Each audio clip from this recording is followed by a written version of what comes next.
minus 5 minutes, 4 minutes to contact. So during those 4 minutes, we're going to find out just how much our teachers know about space. So Mrs. Powers and Miss Greenleaf are going to call a few teachers over to the mic to see what they know. Let's give them a round of applause. Noni says they got to come up here. Noni says they got to come up here. We'll start with Gable and Dusty. All right, I think we're going to start from the back and work our way up, which means the first two teachers coming on up here are Mr. Gable and Mr. Hanson.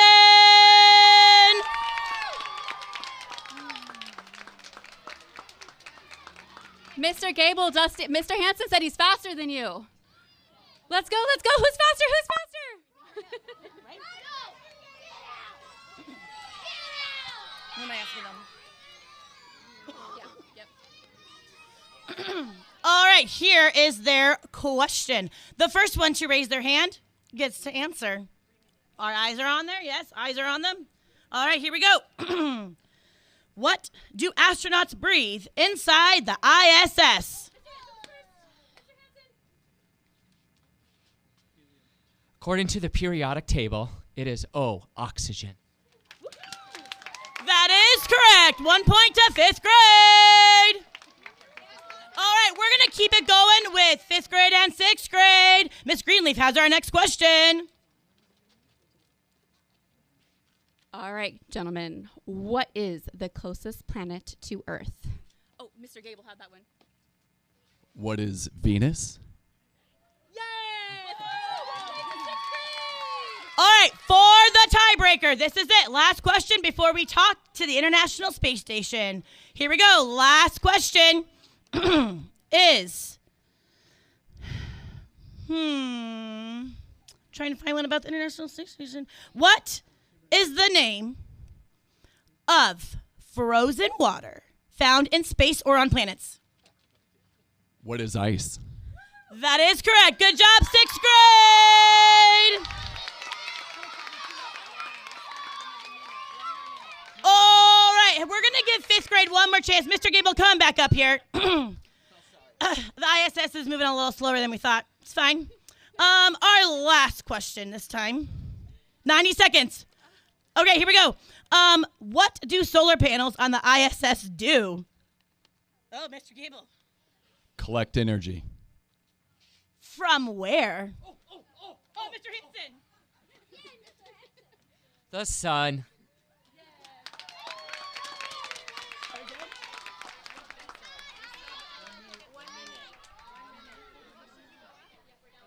All right, thank you, Mr. Gable and Mr. Hanson.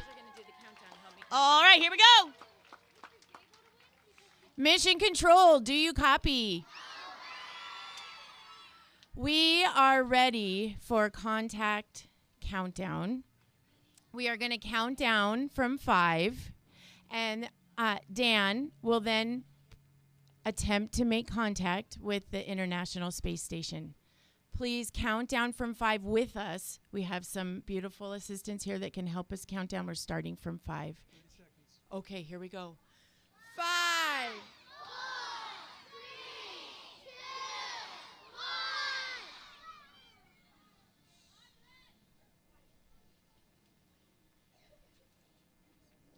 15, Dan.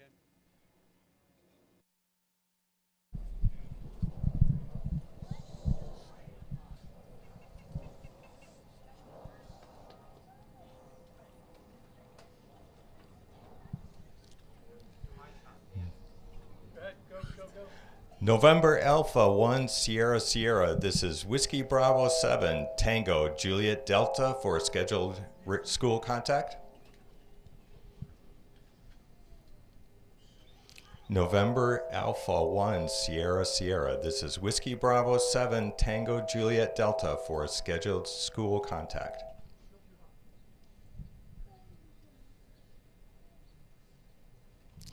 November Alpha 1 Sierra Sierra. This is Whiskey Bravo 7 Tango Juliet Delta for scheduled school contact. Over. Over.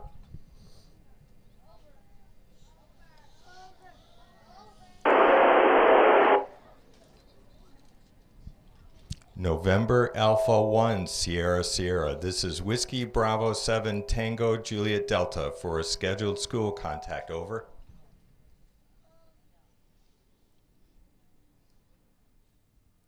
November Alpha 1 Sierra Sierra. This is Whiskey Bravo 7 Tango Juliet Delta for a scheduled school contact. Over.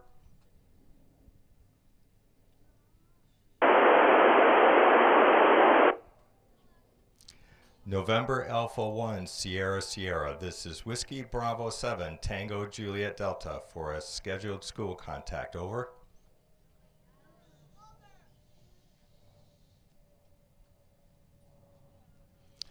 November Alpha 1 Sierra Sierra. This is Whiskey Bravo 7 Tango Juliet Delta for a scheduled school contact. Over.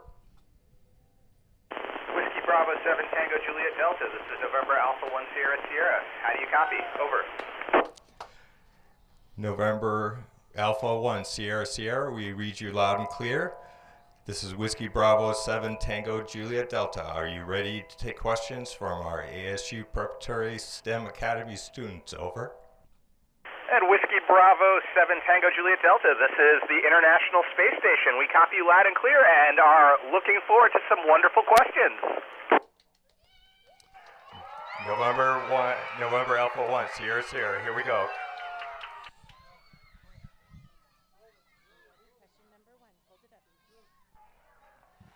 Hi, my name is Noelle. How does your daily routine on the ISS help keep you healthy and safe in space? Over. Hi, Noel. Thanks for the awesome question. Well, every day we spend about 2.5 hours doing exercise, lifting weights and running and cycling, and that's important for keeping our bones and all of our muscles strong so that when we don't have gravity keeping us down, when we get back to Earth, we're still healthy and strong. Over. Hi, my name is Zia. How does living in space affect your senses? Like how things smell, taste, or sound? And how do you adjust to that? Over. Hi, Zia. Thanks for the question. For some people, they say being in space changes how they taste things, and they really like spicy food when they're up here. But for me, my tastes stayed pretty much the same. One thing, though, is that it's always really loud on the space station because we have lots of fans and pumps and lots of equipment, and you got to get used to that. Over. Hi, my name is Jude. How do astronauts keep track of time on the ISS when you see many sunrises each day? Over. Hi, Jude. So on the International Space Station, we actually use the same time as in Europe. And so what that means is that, whether it's light outside or dark, it might just be, like the same time of day. And so when we sleep, it could be light out, could be dark out. But we don't have windows in every module, so we don't get to see the sun all the time. Over. Hola, my name is Eliza. Which space experiment do you think will make the biggest difference in everyday life on Earth and how? Over. That's a really great question. I think there's lots of different experiments that we do up here that will have big impacts on life on Earth. There's too many to list, but some of the ones that we're doing right now are looking at how we can make different medicines in space by using the fact that there's no gravity to make them better and more effective. Over. Hi, my name is Noah. What do you think humans need to learn or practice on the ISS before we can live on Mars? Over.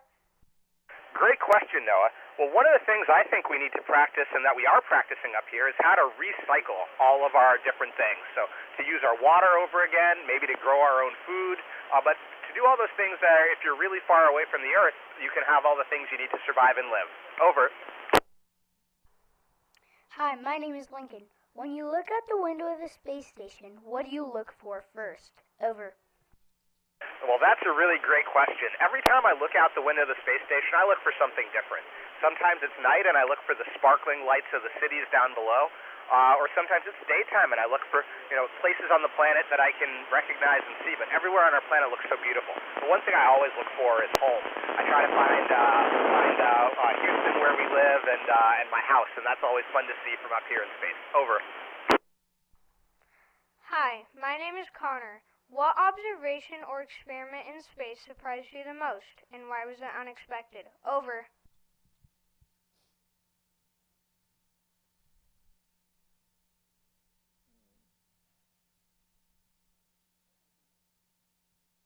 Whiskey Bravo 7 Tango Juliet Delta. This is November Alpha 1 Sierra Sierra. Do you still copy? Over. We copy. Over. Hi, my name is Molly. If your mission was unexpectedly extended by a month, what would be the hardest part? Over.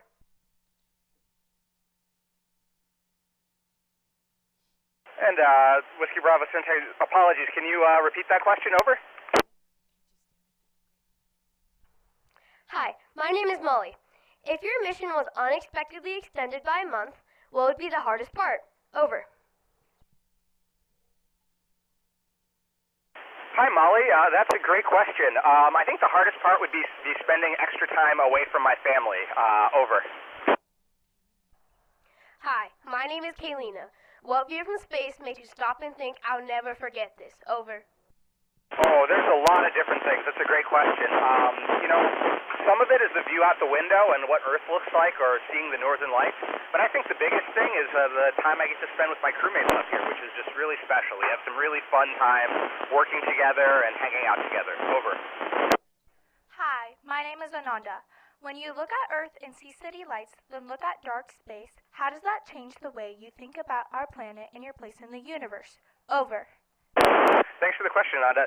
So, it is a really humbling experience. I especially had that opportunity when I was doing a spacewalk to look outside and see just the little bitty lights on Earth and then the blackness of space. And it makes you realize how special of a place Earth is, an oasis in the universe.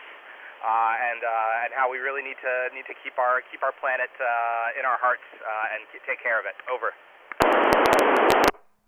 Hi, my name is Noel. When everything floats, how do you stay organized and make sure nothing gets lost? Over. Hey, Noel. Yeah, it's very hard. We have Velcro on everything to try to stick it down, and we also use like tape to tape things down. But even with that, things get lost all the time. I had a little thing of water, and I put it down on the table, and I lost it for like 3 weeks. It floated away, and I just couldn't find it. Over. Hi, my name is Zia.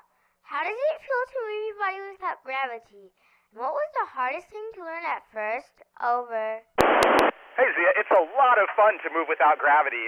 It feels like floating almost like you're in a swimming pool, except it's easy to bounce and jump around. The hardest thing to learn at first was how to jump without, like, starting yourself spinning.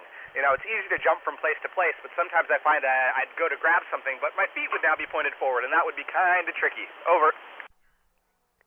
Hi, my name is Jude. How do you sleep without a bed, and how does sleeping in space affect your body? Over. Sleeping